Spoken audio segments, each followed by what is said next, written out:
Assalamualaikum warahmatullahi wabarakatuh. Bismillahi alhamdulillah. Wala hawla wala quwwata illa billahil aliyyil azim. Ashhadu an la ilaha illallah wahdahu la syarika lah.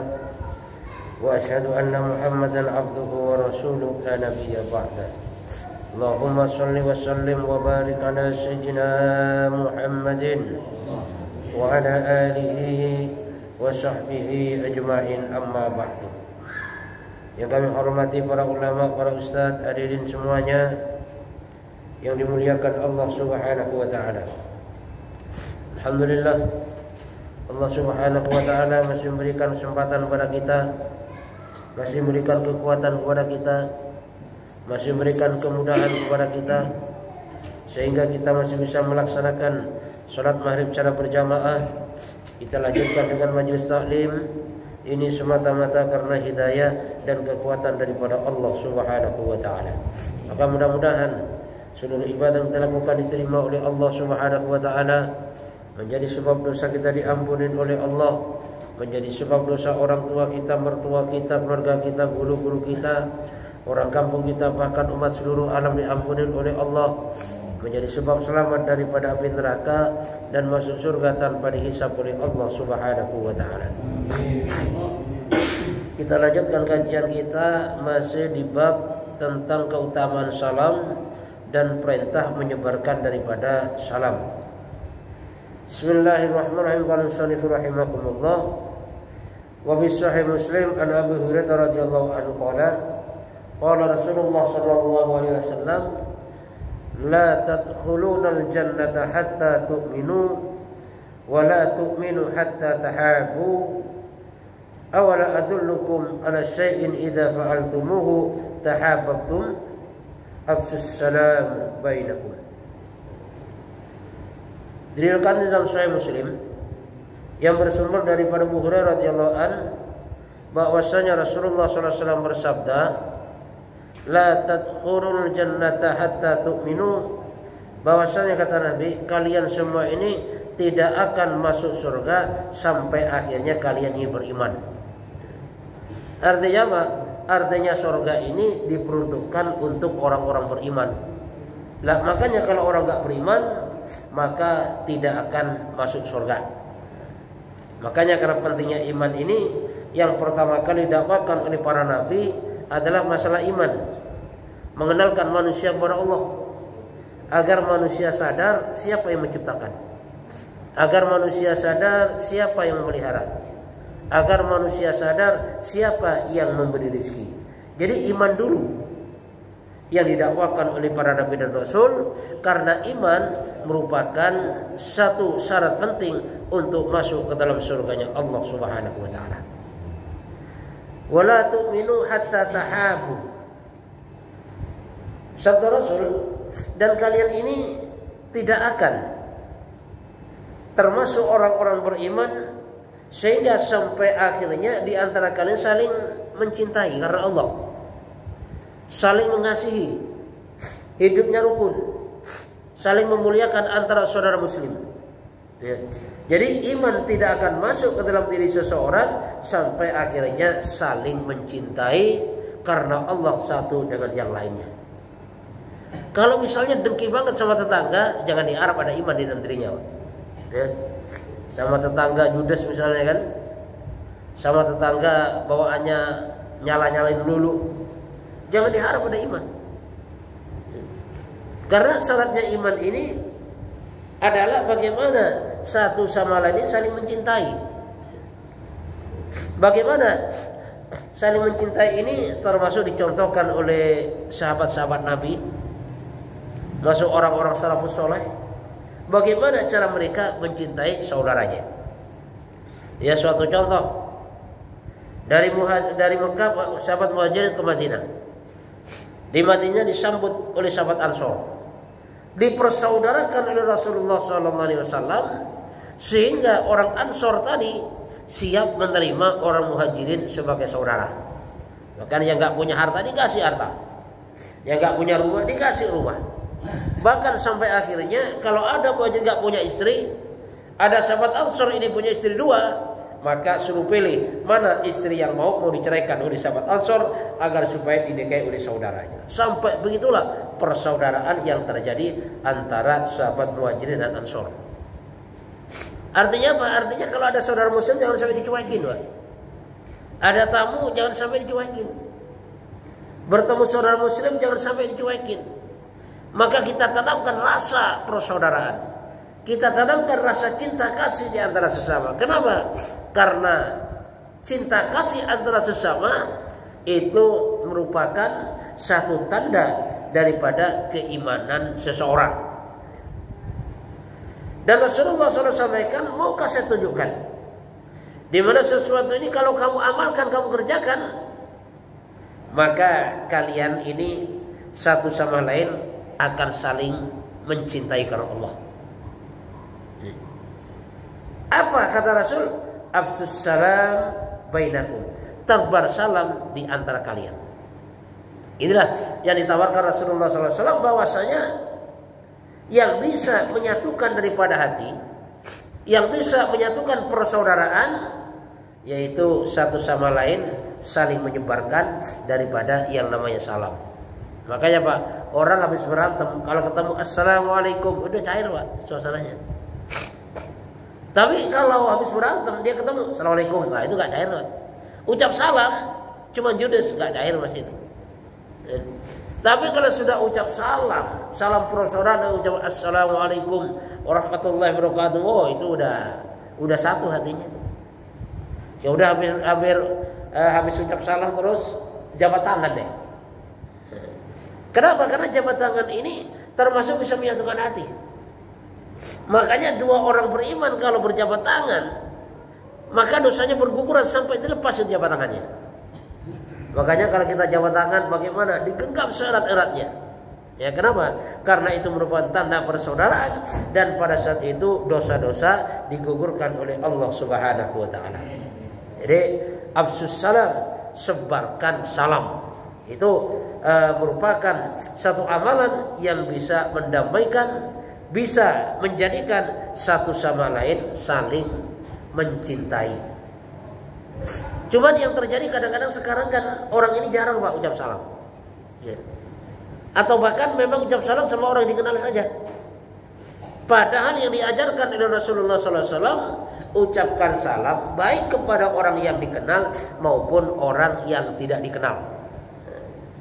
Siapa saja, ya, asal dia orang Islam. Asal dia orang Islam kita ucapkan salam. Tapi kalau kepada orang yang bukan Islam, maka kita tidak ada hak untuk menyampaikan daripada yang namanya salam.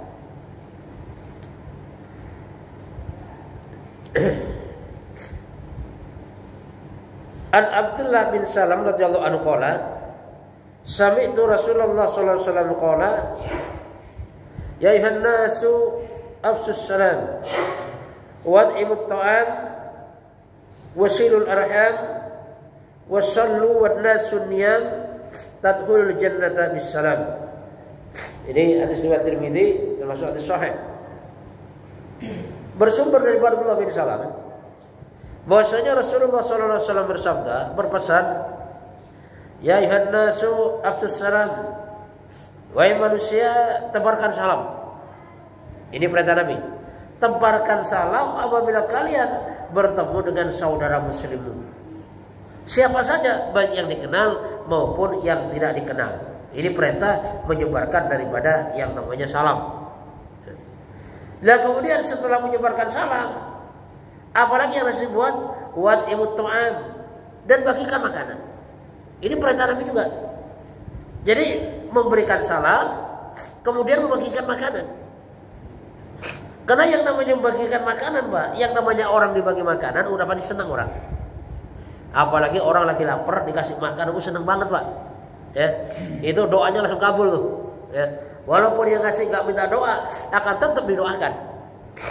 Makanya kalau orang-orang beriman dikasih makan, ya, maka setelah makan doanya Allahumma atiman at'amana suman asqaina birahmatika ya arhamar rahimin. Itu doa orang-orang beriman apabila dikasih makan oleh orang lain. Ya. Jadi keberkahan sangat luar biasa memberikan makan. Apalagi sekarang kan sudah banyak di masjid-masjid ini ada yang namanya Jumat Berkah. Dulu belum ada, Pak. Sekarang udah banyak. Ya. Yang namanya Jumat Berkah. Sehingga sudah banyak masyarakat itu berpartisipasi. Ibu-ibu ikut-ikutan untuk menjamu jamaah Jumat. Sehingga macam-macam dikeluarin. Ada buah dikeluarin, ada kue dikeluarin, nanti makan besar. Itu sudah banyak di masjid-masjid. Ya termasuk di masjid yang tempat saya ada Abdul Khatib juga. Ini Pak Jindang pernah ikut dulu di BSD sana, Serpong sana. Itu jam 10 kan. Itu sisi kiri, sisi kanan itu sudah penuh makanan itu. Jadi mau makanan apa aja, kue apa aja, mau ngeteh, mau ngopi, mau nyusu, es krim juga gratis itu. Itu jam 10. Makanya banyak dari jauh-jauh yang datang ke situ. Tukang Gojek, Grab datang semuanya.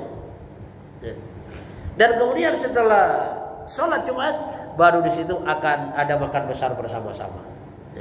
Itu yang dikelola oleh masjid. Melibatkan daripada orang tempatan, tetangga masjid. Sebenarnya kalau mau dibuat itu bisa, Pak.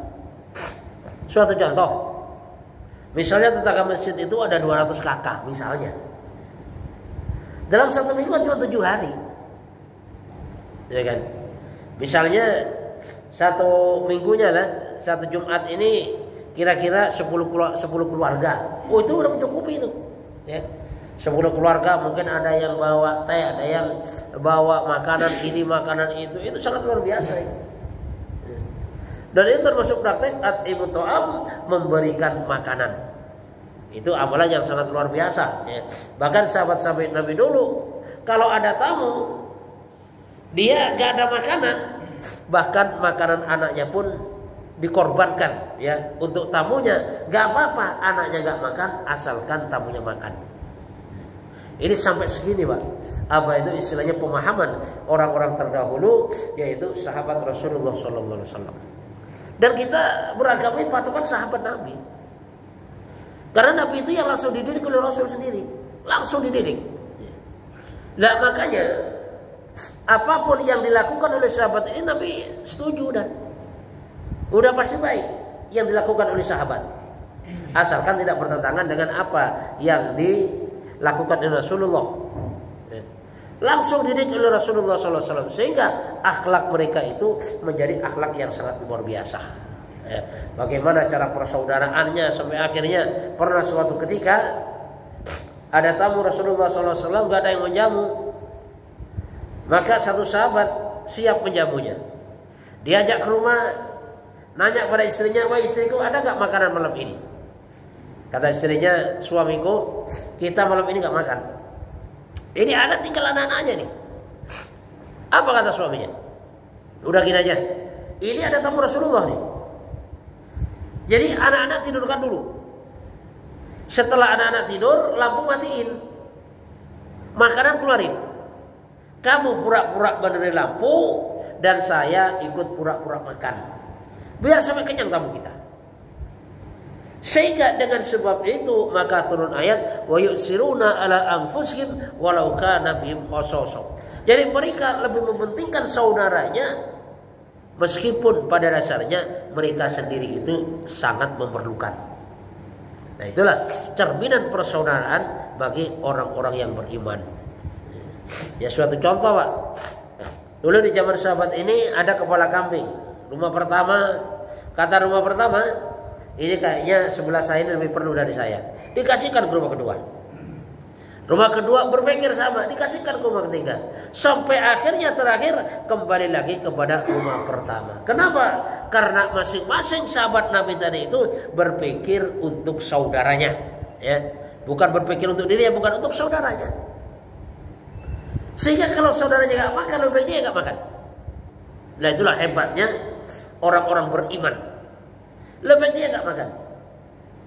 Cuma yang terjadi kan kadang-kadang kalau ada orang yang dikasihkan yang udah gak enak, Pak. Yang udah kemarin udah agak gak enak, dikasihkan orang yang enak, dimakan sendiri. Nah, kalau kita masih ada sifat-sifat yang semacam itu, maka kita perlu istighfar kepada Allah Subhanahu wa taala. Jangan-jangan iman ini pada dasarnya belum masuk ke dalam hati kita. Kenapa? Karena kita masih banyak mementingkan diri sendiri, Sedangkan saudara muslim, saudara seiman, ini sebenarnya masih banyak yang memerlukan, cuman kita tidak ada kepedulian kepada sesama. Wasilul arham, sana lagi. Sambung silaturahmi. Kepada siapa? Ya kepada saudara, kepada keluarga, kepada teman. Atau bahkan tanda-tanda orang yang berbakti kepada orang tuanya ini, kalau orang tuanya sudah meninggal, diantaranya sambung silaturahmi dengan kerabat bapaknya, sahabat bapaknya, teman bapaknya, disambung. Gitu. Jadi punya silaturahmi sangat luar biasa. Coba bayangkan misalnya bapak kita punya teman baik dulu, bapak kita udah meninggal, kita datang padanya, Pak, saya anaknya si A, Pak. Dulu kan bapak dengan bapak saya teman baik. Wah, dia senang banget dia. Cerita bisa-bisa. Cerita dari A sampai Z. Mulai dari muda sampai semuanya akan diceritakan. Apalagi kita datang kita bawa-bawain, Pak. Kita bawa bingkisan apa, wow, udah senang banget. Ya. Dan di situ menyatukan persaudaraan. Nah, kalau kita berbuat yang semacam itu tanpa kita sadarin, kita termasuk salah satu orang yang berbakti kepada kedua orang tua. Jadi jangan sampai ketemu teman bapak kita cuek. Mentang-mentang kita udah punya mobil kan, teman bapak kita masih di jalan kaki, kita cuek, jangan, Pak. Jangan sampai seperti itu. Ya harus kita berhenti lah. Kita berhenti. Kalau bisa udah kita antar kemana. Ya kan? Karena saya pun pernah terjadi seperti itu. Pada ketika di kampung saya sendirian pakai mobil. Ada teman bapak. Saya tanya, mau kemana Pak Li? Oh, saya mau ke sana. Jauh. Jauh jalan kaki, Pak. Ya mungkin ukurannya sini Jatinegara lah ya. Kalau di kampung udah biasa itu, ya, jalan kaki itu. Yaudah, saya antar sama saya. Mas saya antar. Seneng banget, Pak. Cerita ini itu. Waduh, itu semua orang kampung diceritain. Waduh, saya tadi ketemu sama anaknya si A itu. Baik banget orangnya, saya diantarin gini. Akhirnya tercipta suatu hubungan baik. Sampai sekarang kalau ketemu, Pak, Masya Allah, itu sangat luar biasa. Cerita ini, cerita itu. Nah, itu karena kita itu menyambung silaturahmi dengan teman daripada orang tua kita. Jadi jangan sampai cuek. Apalagi sama itu masih sepupu, bapak kita, ibu kita, itu masih saudara kita, keluarga kita itu. Cuman yang terjadi kadang-kadang sekarang ini kan, jangankan kepada teman orang tua, kadang-kadang sama saudara orang tua saja udah jauh, Pak. Sama paman aja udah gak mau ketemu kadang-kadang. Udah jarang ketemu sama paman. Paman itu kan masih orang tua itu, paman itu. Kadang-kadang udah cuek. Udah gak mau ketemu kadang-kadang. Itu ada seperti itu. Ya. Nah, makanya kalau orang tua sudah meninggal, masih punya paman, punya bibi, kita pun harus berbakti kepadanya. Kenapa? Mereka itu ganti orang tua kita. Kita datang kepada mereka. Ya. Kita sungkem. Ya. Kita ajak ngobrol. Ya. Kita tunjukkan itu istilahnya pengabdian sebagai seorang anak kepada orang tua. Ya. Itu diusahakan seperti itu. Ya. Sehingga nanti akan terjadi yang namanya persaudaraan. Persaudaraan yang kuat. Maka itu disambung dengan cara silaturahmi. Dan silaturahmi ini amalan surga, ya. Jadi di surga besok sholat udah enggak, baca Quran udah enggak, zikir udah enggak, tinggal silaturahmi aja. Nah, makanya kalau kita mau silaturahmi di dunia, maka nanti insya Allah nyampe ke surga silaturahmi juga, Pak. Ya. Kepada siapa silaturahmi? Nah, makanya sekarang itu, Pak, ya, satu gerakan yang memang ahli silaturahmi itu, yaitu gerakan jamaah tabligh. Wah, kalau jamaah tabligh itu, Pak, silaturahminya mendunia, Pak. Karena ada program silaturahmi harian, ada program silaturahmi bulanan, ada program silaturahmi tahunan. Itu jamaah tabligh itu. Ya. Setiap hari ada program silaturahmi. Makanya ketepatan di masjid saya banyak, ya. Jamaah tabligh itu setiap pagi itu silaturahmi. Jadi habis taklim subuh musyawarah bareng, ya. Habis musyawarah bareng ngopi-ngopi. Semua jamaah masjid yang sudah ikut tabligh belum, semuanya musyawarah. Semuanya ngopi bareng. Setelah ngopi bareng, nanti habis sholat duha, taklim dulu sebentar, kemudian nyebar 2 orang, 3 orang, udah silaturahmi aja kepada orang kampung. Baik itu yang kenal maupun nggak kenal, semuanya didatangin. Baik yang sudah ke masjid maupun yang belum ke masjid, semuanya didatangin. Kenapa? Karena tujuannya adalah silaturahmi. Silaturahmi punya kekuatan yang sangat luar biasa. Jadi diusahakan kita silaturahmi itu jangan hanya lebaran doang, ya. Cuma lebaran doang silaturahmi kadang-kadang. Kalau nggak lebaran nggak. Padahal misalnya pengurus masjid datang kepada jamaah itu sangat luar biasa itu. Ada yang sakit dikunjungin atas nama masjid. Seminggu sekali ada program keliling silaturahmi ke jamaah masjid, itu sangat luar biasa itu. Jadi nanti akhirnya memang masjid ini benar-benar menjadi wadah daripada yang namanya silaturahmi. Makanya saya ikut-ikut jamaah tabligh itu jadi ketularan juga silaturahmi, Pak. Akhirnya enak juga silaturahmi. Dimanapun silaturahmi terus itu kan. Makanya sehari semalam itu banyak yang silaturahmi itu. Kan? Apalagi lagi keluar kemana, enak banget.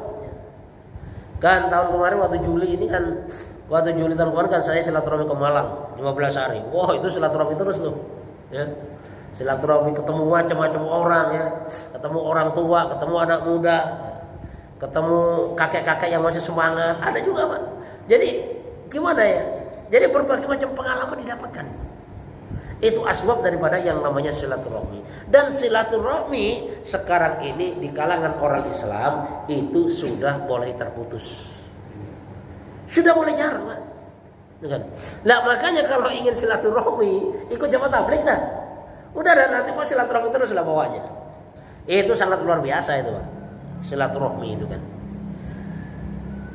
Wasallu wan nasun niyam, dan salatnya sedangkan manusia dalam keadaan tidur. Artinya apa? Artinya di sini salat malam. Manusia dalam keadaan tidur kita salat.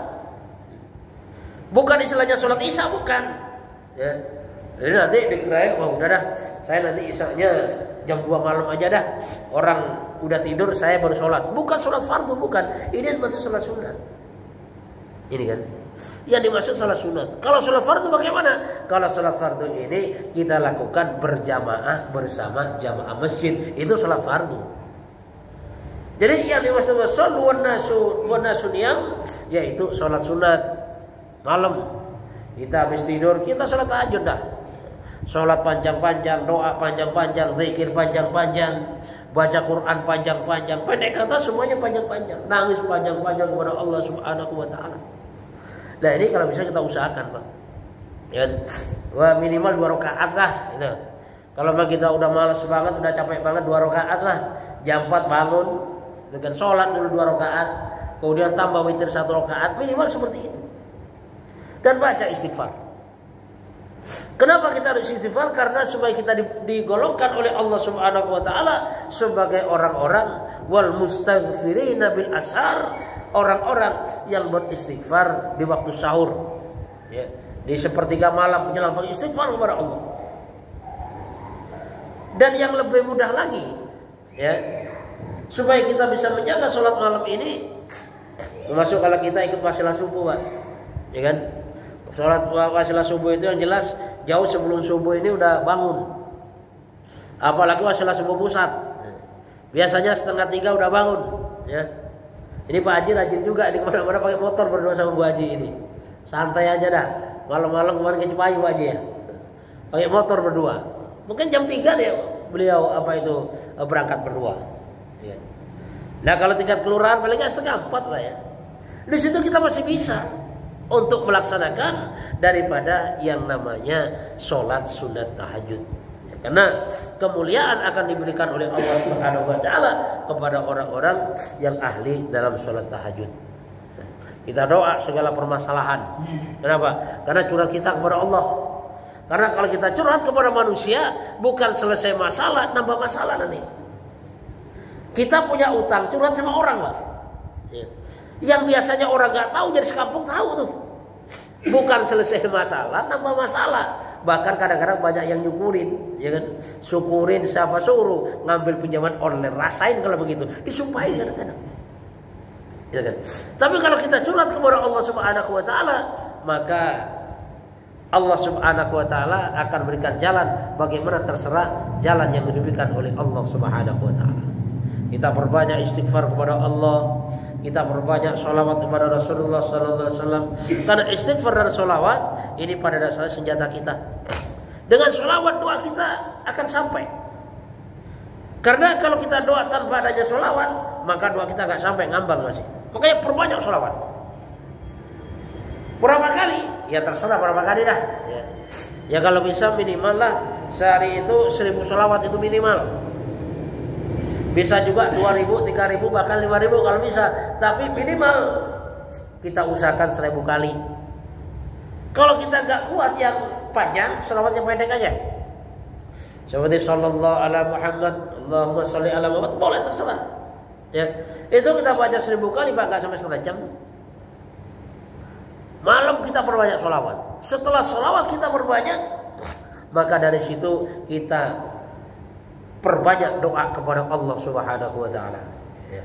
Kemudian setelah kita banyak doa, maka kita istighfar kepada Allah Subhanahu wa taala karena banyak dosa-dosa yang telah kita jalankan, ya, yang kita lakukan. Maka dengan istighfar kepada Allah Subhanahu wa taala, maka dosa-dosa kita akan diampuni oleh Allah Subhanahu wa taala. Sehingga kalau dosa-dosa sudah diampuni oleh Allah Subhanahu wa taala, maka hidup itu enak, Pak. Sekarang itu kenapa banyak hidup gelisah? Karena banyak dosa. Jangankan orang miskin, orang kaya pun banyak gelisah. Coba bayangkan. Orang kaya banyak gelisah. Hartanya banyak, jabatannya banyak, tapi gelisah. Kenapa banyak dosa? Kadang-kadang orang miskin yang mau dimakan besok aja nggak ada, hidupnya tenang aja deh, ya kan? Udah kayak ayam aja, ayam kan nggak pernah gelisah, Pak. Ada sekarang dihabisin sekarang, besok Pak urusan besok, rezeki antar oleh Allah Subhanahu wa taala. Makanya kan kita berusaha itu bagaimana supaya hidup kita nggak gelisah, kita nggak sumpek, ya nggak galau dan sebagainya. Kenapa? Karena pada dasarnya sumpah, galau, gundah gulana pada dasarnya itu disebabkan karena dosa-dosa kita, ya kan? Makanya Allah Subhanahu wa taala sampaikan bahwasanya barang siapa yang beramal soleh baik laki-laki maupun perempuan, maka akan diberikan oleh Allah kehidupan yang baik. Kehidupan yang baik dunia akhirat. Kehidupan yang baik bukan karena dia pejabat, bukan karena orang kaya, bukan. Kehidupan yang baik ini adalah misalnya dia punya istrinya baik, nggak pernah ngelawan sama suami. Ini seneng, Pak. Ya. Istrinya dipandang senyum, pokoknya omongannya enak, nggak pernah bentak sama suami, disuruh nurut, rajin ibadah. Oh, seneng banget suami ini, Pak. Ya. Ini kehidupan yang baik. Punya anak, anaknya baik, nggak ngelawan kepada orang tua. Karena sekarang itu banyak, Pak, terjadi anak ngelawan pada orang tua. Bahkan kadang-kadang ngungkit-ngungkit sama orang tua. Padahal posisi anak wala taqul lahum uff. Walaupun orang tua itu marah, orang tua itu bagaimanapun, maka seorang anak nggak boleh kata itu nggak boleh. Apalagi sampai bentak orang tua, ngelawan kepada orang tua. Ini termasuk contoh daripada anak durhaka.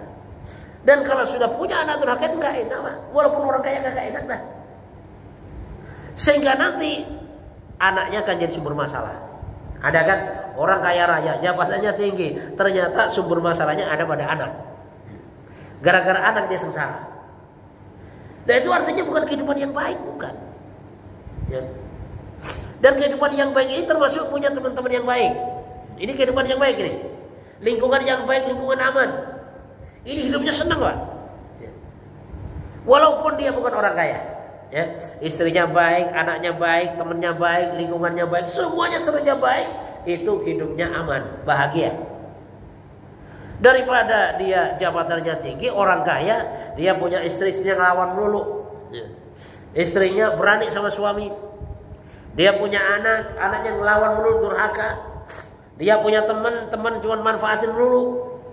Dia punya lingkungan banyak maling, gak enak apa hidupnya. Gak merasa aman itu hidupnya. Lah makanya solusinya bagaimana? Solusinya yaitu bagaimana agar supaya meningkatkan iman dan amal soleh, agar semuanya diperbaiki oleh Allah Subhanahu wa taala. Sehingga nanti istrinya diperbaiki oleh Allah, anaknya diperbaiki oleh Allah, temannya diperbaiki oleh Allah, lingkungannya diperbaiki oleh Allah, sehingga hidupnya ini penuh dengan yang namanya kebaikan. Nah, kalau kita sudah melakukan seperti itu, ya, yang pertama menyebarkan salam, yang kedua memberi makan, yang ketiga sambung silaturahmi, yang keempat sholat di tengah malam, manusia sedang tidur, maka kata Nabi, tadkhulul jannata bisalam, maka masuklah kalian ke dalam surga, yaitu dengan penuh keselamatan, dengan penuh kesejahteraan. Itu ya. Jadi 4 hal ini kalau kita lakukan, yang pertama ucap salam, tebarkan salam, memberi makan, sambung silaturahmi, kemudian sholat waktu malam manusia sedang tidur, maka di situ dipersilakan untuk masuk surganya Allah Subhanahu wa taala. Makanya kita niat, Pak, mudah-mudahan Allah Subhanahu wa taala berikan kekuatan kepada kita untuk melakukan 4 perkara ini sebagai sarana kita untuk masuk ke dalam surganya Allah Subhanahu wa taala. Silakan Pak, berikan pertanyaan.